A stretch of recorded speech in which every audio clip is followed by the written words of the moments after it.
Thiruvananthapuram gold smuggling case shining again. Will the UAE extradite high-profile criminals? The reopening of the schools in Kerala state also witnessed the reopening of the gold smuggling case. And the reopening was reported in the mainstream media with a big bang. The Customs Department is all set to tighten the noose implicating foreign officials.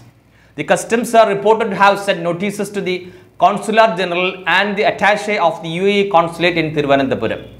The duo is believed to be the brains behind the crime. But the two diplomats had fled to the UAE after the customs registered the crime and the issue heated up.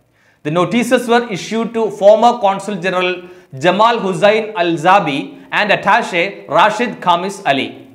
Swapna Suresh, a former employee with the consulate, had deposed before the probing agencies that she contacted the customs on behalf of the Consular General.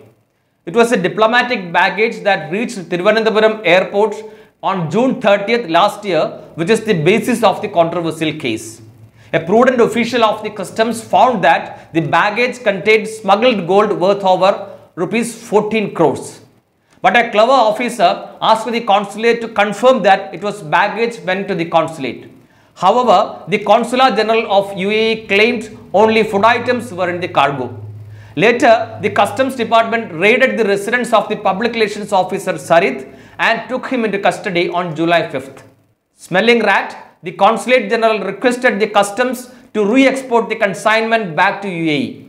Swapna was the former Executive Secretary in the Consulate since 2016 and resigned in 2019 to join PricewaterhouseCoopers Limited.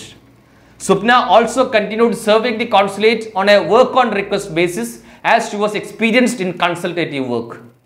The then Consul General Jamal Hussain Al-Zabi had issued an appreciation certificate to Swapna for her commendable service. She had also handled the visit of the ruler of Sharjah and other royal delegations during their visit to Kerala. Both the Consul General and attaché were having close ties with the gold smuggling racket.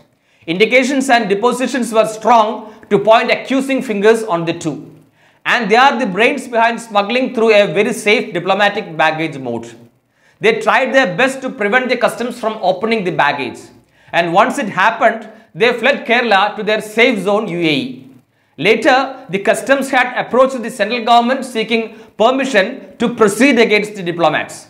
Now, having obtained it, the customs had sought explanation from the duo why they should not be fined or taxed for the gold import. The top officials of the UAE consulate have been given a month to respond. There are much more that meet the eye in the case if the two are implicated in the case now or later.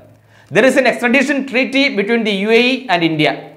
It must be seen whether the UAE would extradite the high-profile criminals to India for interrogation in the event of customs implicating them in the case.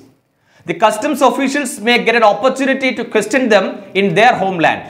But even this would help the customs to go much ahead in this scam, which has more brains behind the cleverly plotted gold smuggling episodes. And there are customs officials too who had connivance in the diplomats' conspired crime.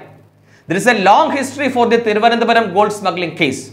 The controversial case involving high-profile officials sparked off political debates after the Customs Department unearthed the scam a year ago.